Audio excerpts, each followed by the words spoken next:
Hello everyone.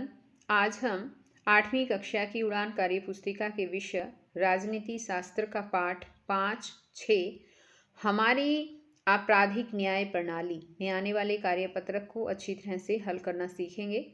सभी बच्चे video को शुरू से लेकर अंत तक पूरी देखें और अगर आप अभी तक चैनल पर नए हैं तो चैनल को सब्सक्राइब भी कर लें और साथ में दिए बेल आइकन को जरूर प्रेस कर लें। तो देखिए, शुरुआत करते हैं। हम यहाँ पर पाठ 5 और 6 दे रखा है हमारी आपराधिक न्याय प्रणाली, और यहाँ पर दिया है समानता, भेदभाव तथा विविधता के साथ साथ आप यह जानते हैं कि लोकतांत्रिक देश में जनता ही शक्ति का स्रोत होती है। जनता की सहभागिता से कानूनों का निर्माण होता है। संविधान और कानून के अनुसार देश की नीतियाँ बनती हैं। विविधताओं का सम्मान करते हुए कानून सबके ऊपर समान रूप से लागू होते हैं। तो आपको बच्चों पता चल ही गया होगा कि जो लोकतांत्रिक सरकार होती है, जो लोकतांत्रिक देश होते हैं, वहाँ सारी शक्ति जनता के पास होती है। जनता की सहभागिता से ही सरकार कानून बना सकती है, और अगर कोई ऐसा कानून बना दिया जाता है जो जनता को पसंद नहीं आता है तो उस कानून को जनता समाप्त भी करवा सकती है, बदलवा भी सकती है। और जो भी कानून बनते हैं सबके ऊपर वो समान रूप से लागू होते हैं। अब यहाँ पर देखिए, एक बार कार्यपत्रक 1 दिया है। इसमें लिखा है, निम्न पंक्तियों का मिलान कीजिए। लोकतंत्र में कानून जन सहभागिता से बनते हैं। राजतंत्र में कानून राजा की मर्जी से बनते हैं। तो लोकतंत्र और राजतंत्र में यही अंतर होता है बच्चों। लोकतंत्र में जनता की सरकार होती है और राजतंत्र में राजा की सरकार होती है, राजा की मर्जी होती है। लोकतंत्र में समानता का अधिकार अर्थ है ये। लोकतंत्र में समानता का अर्थ भेदभाव नहीं होना चाहिए। संविधान में समानता का अधिकार पहला मौलिक अधिकार है। भारत में कानून बनाने का कार्य संसद करते हैं। तो ये इस तरह से हमने मिलान कर दिया है। अब आगे यहाँ पर कार्यपत्रक 2 दिया है और उसमें कहा है, कक्षा 7 में पढ़ा समानता के मुद्दे के आधार पर बताएं कि ओम प्रकाश वाल्मीकि को कक्षा में दूसरे बच्चों से अलग क्यों बैठाया जाता था। आपने कक्षा 7वीं में पढ़ा होगा बच्चों। ओम प्रकाश वाल्मीकि था, वाल्मीकि जाति से संबंधित था, तो जाति पाति के भेदभाव के कारण ही उसे दूसरों बच्चों से अलग बिठाया जाता था।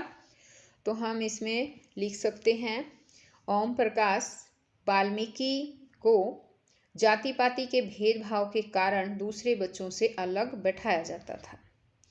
अब आगे है कि कल्पना करके बताएं कि अगर ओम प्रकाश वाल्मीकि के स्थान पर आपके साथ ऐसा व्यवहार होता तो आप क्या करते। तो इसमें आपको खुद लिखना है। जैसे मैं होती तो मैं लिखती कि अगर मैं ओम प्रकाश वाल्मीकि के स्थान पर होती तो मुझे बहुत दुख होता, और मैं उन लोगों को समझाने की कोशिश करती कि सभी मनुष्य एक समान होते हैं और हमारे संविधान में भी जाति पाति का भेदभाव करने वाले के खिलाफ दंड का प्रावधान है। तो इस तरह से आप अपने बारे में आप कैसा ऐसा व्यवहार करते तो आपको कैसा लगता है, ये आपको यहाँ पर खुद लिखना है बच्चों। आगे आ जाता है कार्यपत्रक 3, निम्न कथन ठीक और गलत बताएं। पहला कथन है कि भारतीय संविधान में गरीबों तथा अमीरों के लिए अलग अलग कानून है। ठीक है क्या? नहीं, ये गलत है। हमारे संविधान में सबके लिए बराबर कानून है, एक समान कानून प्राप्त हैं। लोकतंत्र में कोई भी कानून ठीक से लागू ना हो तो जनता न्यायपालिका में जा सकती है। हाँ, ये ठीक है, जा सकती है। आगे सरकार की 3 महत्वपूर्ण अंग होते हैं, विधानसभा, कार्यपालिका, न्यायपालिका। हाँ, ये भी बिल्कुल ठीक है। आगे है कि सर्वोच्च न्यायालय ने अपने निर्णय में विद्यालय में अध्यापकों द्वारा बच्चों की पिटाई पर प्रतिबंध लगाया। हाँ, ये बिल्कुल सही है। सर्वोच्च न्यायालय ने अपने निर्णय में विद्यालयों में अध्यापक द्वारा बच्चों की पिटाई पर प्रतिबंध लगाया गया है। आगे है कि किसी महिला के साथ घरेलू हिंसा होती है तो वह न्यायपालिका में नहीं जा सकती। तो ये गलत है बच्चों। अगर किसी महिला के साथ कुछ घरेलू हिंसा होती है, घर में लड़ाई झगड़े होते हैं, तो वो न्यायपालिका का दरवाज़ा खटखटा सकती है, न्याय के लिए मांग कर सकती है। आगे आता है यहाँ पर कार्यपत्रक 4 और इसमें दिया है उचित मिलान करें। इसमें है संसद कानून बनाती है, इसमें कानून बनाती है और कार्यपालिका कानून को लागू करती है, ये आएगा। कानून का उल्लंघन होने पर न्यायपालिका दंड देती है। B.R. अम्बेडकर के साथ जाति के आधार पर भेदभाव हुआ। अंसारी दंपत्ति के साथ धर्म के आधार पर भेदभाव हुआ। और इसमें है किसी भी प्रकार के भेदभाव होने पर हम न्यायपालिका में जा सकते हैं।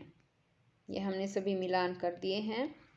अब आगे यहाँ पर कार्यपत्रक 5 में पूछा है, आपके आसपास अगर कोई अपराध हुआ है तो जानकारी प्राप्त करें कि क्या हुआ। झगड़े अथवा अपराध के बाद क्या क्या हुआ, पुलिस, वकील, जज की क्या भूमिका रही। हम सब जागरूक बने, गलत का विरोध करें, न्यायपालिका का सहारा लें। तो बच्चों इस कार्यपत्रक को आपको खुद ही जो है इसमें क्वेश्चन लिखना है। जैसे इसने यहाँ कहा है कि अगर आपके पास कोई अपराध हुआ है, आसपास तो हमारे यहाँ आसपास तो अपराध होते ही रहते हैं। जैसे घरों में है, कोई लड़ाई झगड़ा हो गया है या किसी ने किसी को मार दिया है, तो इस तरह की घटनाएं आम है, ये होती रहती हैं। इनकी जानकारी आपको प्राप्त करनी है कि क्या हुआ था, कैसे हुआ था, और झगड़ा जब हुआ या अपराध हुआ कोई तो क्या हुआ, पुलिस आई वहाँ उसको पकड़ कर लेकर गई, जज ने क्या किया। ये सारी बातें आपको जो है इनकी जानकारी होनी चाहिए और ये सब आपको इस कार्यपत्रक 5 में लिखनी है। पता है बच्चों, हम सब भारत के नागरिक हैं और हमें हमेशा जागरूक रहना चाहिए और जो भी गलतियां होती हैं उन गलतियों का विरोध भी करना चाहिए। अगर ढंग से बात नहीं बनती है तो हमें न्यायपालिका का सहारा भी लेना चाहिए। तो इस कार्यपत्रक में आप ये सब आप खुद करेंगे। आगे बच्चों यहाँ पर आ जाता है ये कार्यपत्रक, ये तो लेसन आ गया 7 और 8 है, ये हम नेक्स्ट वीडियो में ही समझेंगे। अभी हम केवल इतना ही यहीं तक करेंगे। तो बच्चों हम फिर नेक्स्ट वीडियो में मिलते हैं, तब तक के लिए बाय।